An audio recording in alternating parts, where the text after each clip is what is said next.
चतुर्दश अध्याय। नीलाचल में श्रील हरिदास ठाकुर, श्रीमन महाप्रभु का संन्यास तथा नीलाचल आगमन। श्री गौर सुंदर ने 24 वर्ष की आयु में गृहस्थ आश्रम त्याग कर संन्यास ग्रहण किया और श्री कृष्ण चैतन्य नाम से परिचित होकर श्री जगन्नाथपुरी अर्थात नीलाचल आ गए। श्री सार्वभौम भट्टाचार्य के कहने पर राजा प्रताप रुद्र ने श्री चैतन्य महाप्रभु के रहने की व्यवस्था अपने राज पुरोहित श्री काशी मिश्र के भवन में की थी।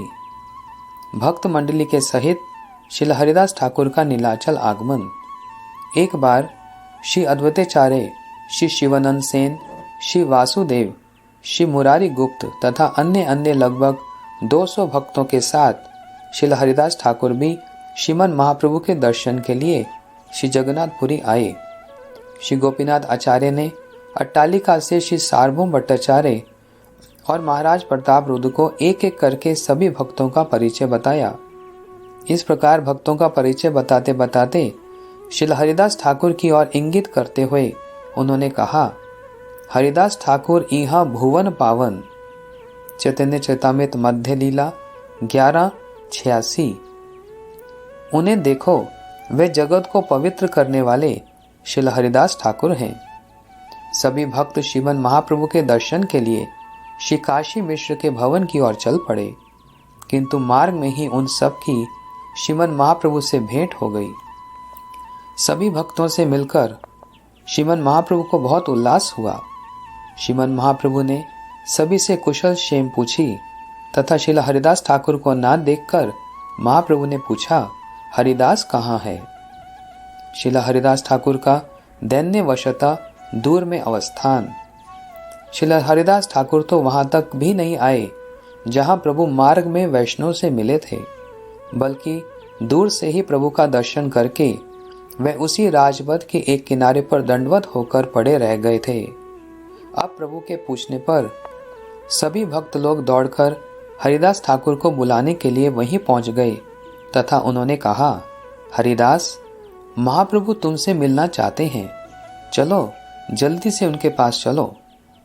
मर्यादा विधि को संरक्षित रखते हुए श्री हरिदास ठाकुर की दैन्योक्ति।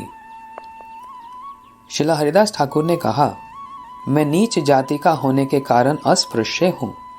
श्री जगन्नाथ मंदिर के निकट राजमार्ग पर जाने का मेरा अधिकार नहीं है, क्योंकि वहाँ राजपथ पर श्री जगन्नाथ देव के सेवकों का आना जाना रहता है।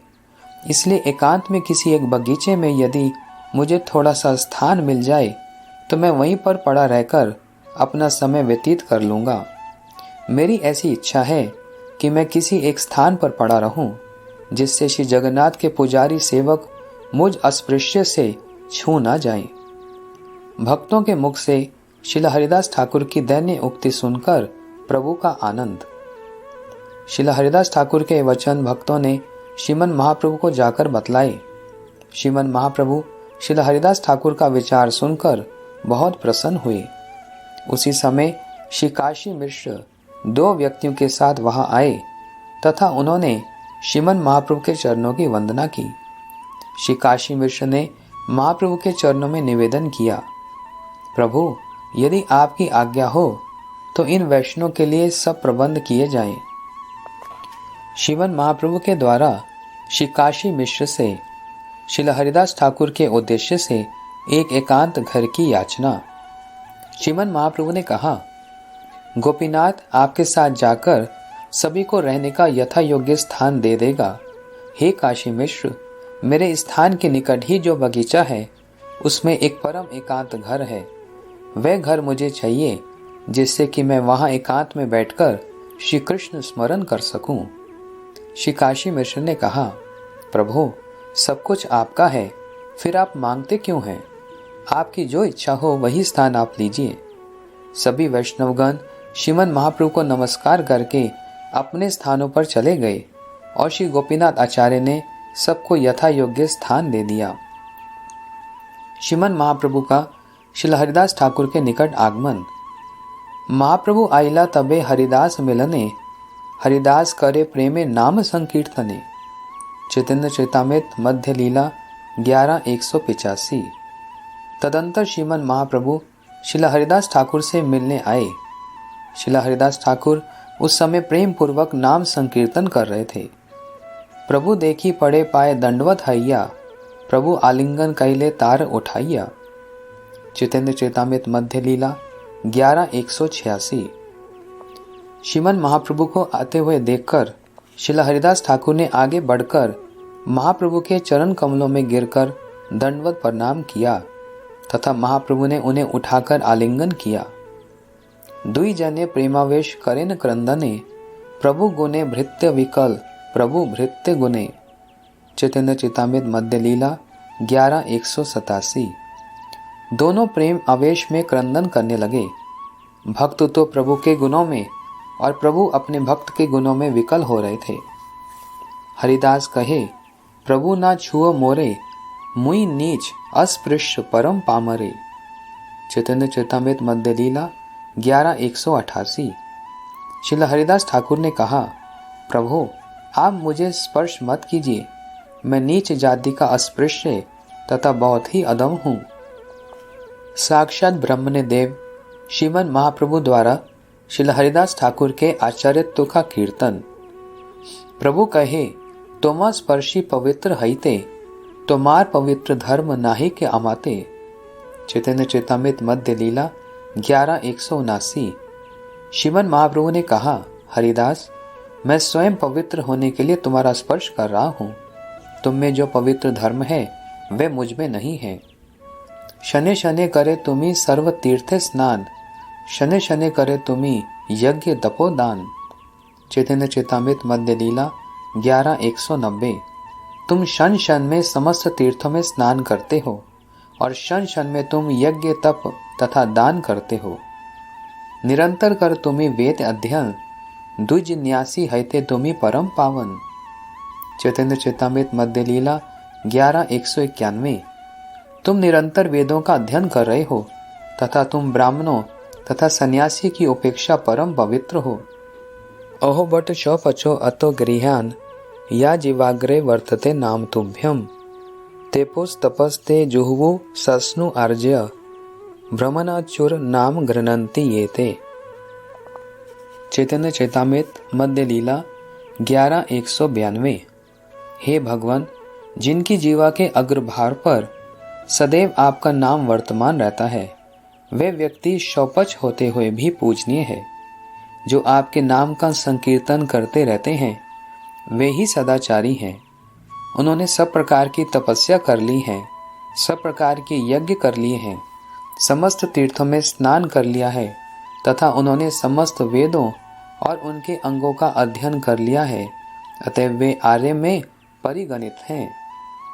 श्रीमन महाप्रभु के द्वारा श्रीला हरिदास ठाकुर को वासस्थान तथा वचन प्रदान। एता बलि तारे लैया गेला पुष्प उद्याने, अति निभृत्ते तारे दिला वास स्थाने। चैतन्य चेतामृत मध्य लीला 11:193। इतना कहकर श्रीमन महाप्रभु श्रीला हरिदास ठाकुर को बगीचे में ले गए तथा उन्हें वहां एकांत में रहने के लिए घर दे दिया। श्रीमन महाप्रभु ने कहा, ए स्थाने रही कर नाम संकीर्तन, प्रतिदिन आसी आमी करीबे मिलन। चैतन्य चेतामृत मध्य लीला 11:194। हरिदास तुम इस स्थान पर रहकर नाम संकीर्तन करो, मैं यहीं आकर प्रतिदिन तुमसे मिलूंगा। श्रीला हरिदास ठाकुर के प्रति श्रीमन महाप्रभु की आज्ञा। मंदिरे चक्र देखी करिया प्रणाम, एई ठाई तोमार आसीबे प्रसादन। चैतन्य चेतामृत मध्य लीला 11:195। श्री जगन्नाथ मंदिर के चक्र को देखकर प्रणाम करना, तुम्हारे लिए प्रसाद यहीं पर ही आ जाएगा।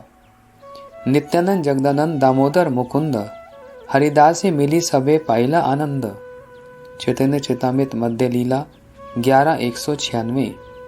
श्री नित्यम प्रभु, श्री जगदानंद पंडित, श्री दामोदर तथा मुकुंद सभी ने श्रीला हरिदास ठाकुर से मिलकर बहुत आनंद अनुभव किया। समुद्र स्नान करने के बाद श्रीमन महाप्रभु अपने वास स्थान पर लौट आए।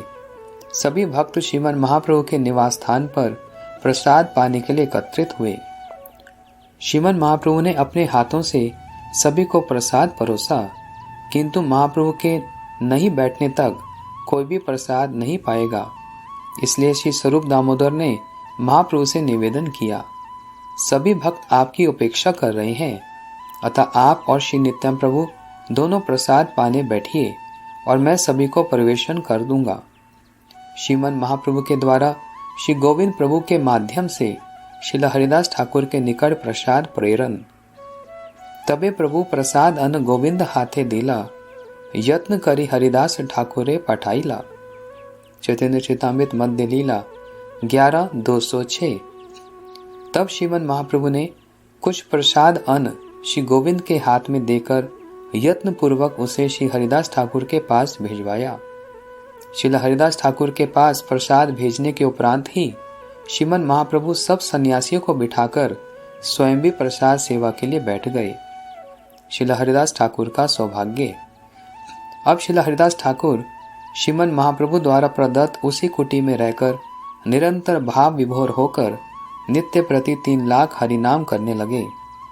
प्रभु नित्य प्रति प्रातः काल श्री जगन्नाथ देव की आरती दर्शन कर श्री हरिदास ठाकुर को दर्शन देने के लिए स्वयं उनकी कुटी में जाते थे। ऐसा सुना जाता है कि एक बार श्री चैतन्य महाप्रभु को भगवान श्री जगन्नाथ के पुजारी ने प्रसाद में श्री जगन्नाथ देव की प्रसादी बकुल की एक दातुन दी थी। महाप्रभु जब श्री हरिदास ठाकुर को दर्शन देने के लिए उनकी कुटिया में गए तो उन्होंने उस दातुन को उनके आंगन में रोपण कर दिया। देखते ही देखते उसने एक बहुत बड़े वृक्ष का रूप धारण कर लिया। वह वृक्ष सिद्ध बकुल के नाम से प्रसिद्ध हो गया। आज भी श्री हरिदास ठाकुर की भजन स्थली को लोग सिद्ध बकुल के नाम से ही जानते हैं तथा वही सिद्ध बकुल अभी भी कृपा करके अपने दर्शन प्रदान कर रहे हैं। किसी किसी का कहना है कि श्रीमन महाप्रभु ने चैत्र संक्रांति के दिन उक्त दातुन को श्री हरिदास ठाकुर की भजन स्थली में लगाया था। इसलिए आज तक भी चैत्र संक्रांति के दिन सिद्ध बकुल में दंत काष्ठ रोपण नामक महोत्सव मनाया जाता है।